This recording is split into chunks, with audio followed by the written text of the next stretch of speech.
Liburu honetan irakurri Miguel Madariaganen historia, bere esan da Fundazio Euskadiko lehendakaria, eta gero bai dago sartuta Euskaltel Euskadiko taldearen historia be bai. Garaipen guztiak, protagonista guztiak, esan dezaket primera pertsonan kontautakoa. Nola jaso zenuen proposamena iritsi zitzaizunean, zeuri buruzko liburu bat egitekoa? Lehenengoan esonatzen ezetz. Joneri zonatzen ez, baina gero ikusirik zauztala ona izango letxekela bai gazteantzako eta bai ikus diren zelan egiten dan lan bat, orduen azeten eguen eta oso ondo. Omenaldi txiki bat Migueli eta taldeari, izan da taldea bai txirrindulari indako eta bai Euskal Herrien dako, ze irudia politxa eman degun mundura taldearekin.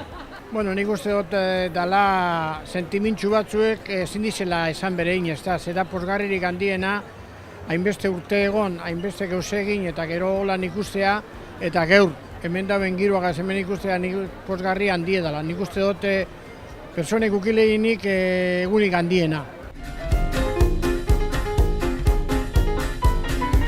Kaleak ilun dira, egun argitu denetik, euri bakar bat ere.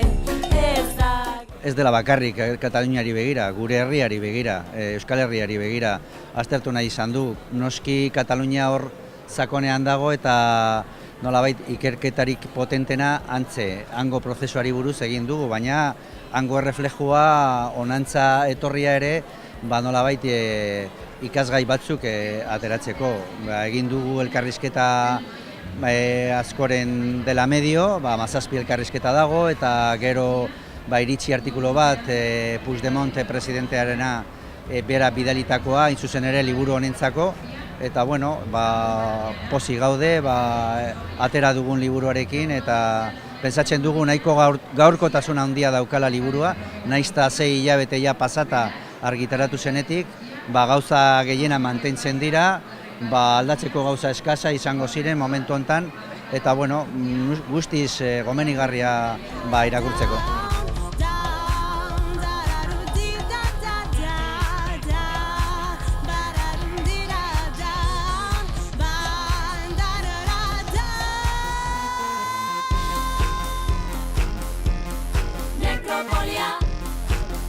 Espainietakoa izeneko album ilustratua da, hain zuzen ere aurtengo Markinako Peru Abarka album ilustratuen lehiaketa irabazi duna.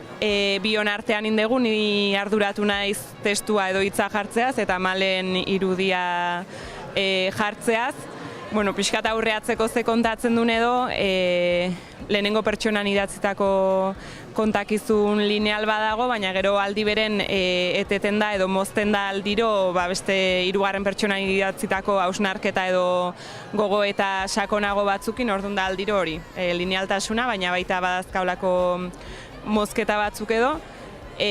Gorputzean jartzen da arreta, hain zuzen ere idatzi nunean eta bestela iruditzen zaidalako gorputzean arreta jarrita kontatu daitezkela beste hainbat eta hainbat gauza izan daitekena sexuari buruzko gogoetak, maitasunari buruzkoak, botere harremanen ingurukoak oroar, eta hori pixkat gorputza dago oso presente, gorputza eta lezberdinak aipatzen dira, eta horrekin eman nahi zaio olako osotasun bat.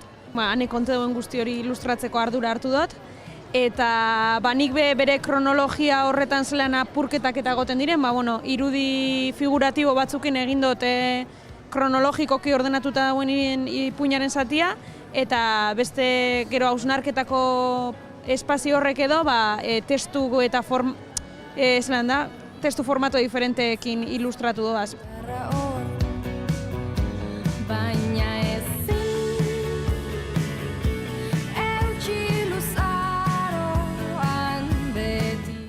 Liburu honek aipatzen du gure egiaren, Euskal Egiaren zatiketaren kronika egiten du eta zatiketa horren gaurko egoeraren deskribapena edo zatiketa horren ondorioak nola nabaritzen diren. Eta hirugarrenik ze egin genezaken zatiketa hori gainditzeko eta berriz batzeko. Azkenean milaka urteko historia duen egi bat da, milaka urte horietan mendez mende zatiak galtzen joan dena, Nafarroko erresumak galdu ditu bere zatiak konkisten ondorioz, eta zatika konkistatu zuten, eta horrek eragiten du gaur egungo zatiketa hori, eta gero gaur egun administrazioaren indarra hain da handia non administrazio horrek erabat txertatzen duen herritar bakoitzaren burumuinetan mapa mental bat, administratibo bat, non Espainiak edo Frantziak berena derrigortzen duten, ez? Hori da pixkat kezka, eta gero eguneroko bizitzan nola zatiketa horrek eragina duen komunikabideetan ematen den informazioan, testu liburuetan ematen den informazioan, edo eskolan irakasten denean, edo administrazioarekin harremanak ditugunean, edo erosketak egin behar ditugunean, eta hainbat gauzetan zenbat oztopo dauzkagun, edo ekonomian eta abar, ez? Eta proposamenak, ze proposamen, nola batu berriz egi hau, ez? Orduan, batetik nik uste, bergeraiki behar dugula mapa mental hori, 7 probintzien mapa mental hori, eta hor komunikabideek bere biziko garrantzia dute, estatistika zentro nazional bat sortu behar dugu gaindegiak egiten duen lanetik harago, edo gaindegia indartu edo gaindegia handi bat egin behar dugu, eta gero nik uste ekonomia euskaldundu behar dugula, harreman ekonomikoak, Euskal Herri osoaren arteko harreman ekonomikoak sortu behar ditugula euskal esparru ekonomiko bat, eta hori pasatzen da batetik ekonomia euskaldunduz, eta ekonomia euskalduntzen baldin badugu ere posible izango da euskal esparru ekonomikoa sortzea, ez? Orduan lotuz euskara eta ekonomia. Hori besteak beste, eta gero hainbat neurri eguneroko isialdiko kontuetan edo harremantzean edo hainbat gauza xume ere egin litezke, eta ikuspegi politiko bat azkenik, azkenean zatiketaren arrazoia da Espainiaren eta Frantziaren menpe izatea, eta orduan ez badugu zatituak izan nahi, menpekotasun horiek ere hautsi behar ditugu, eta gure buruaren jabe izan, ez?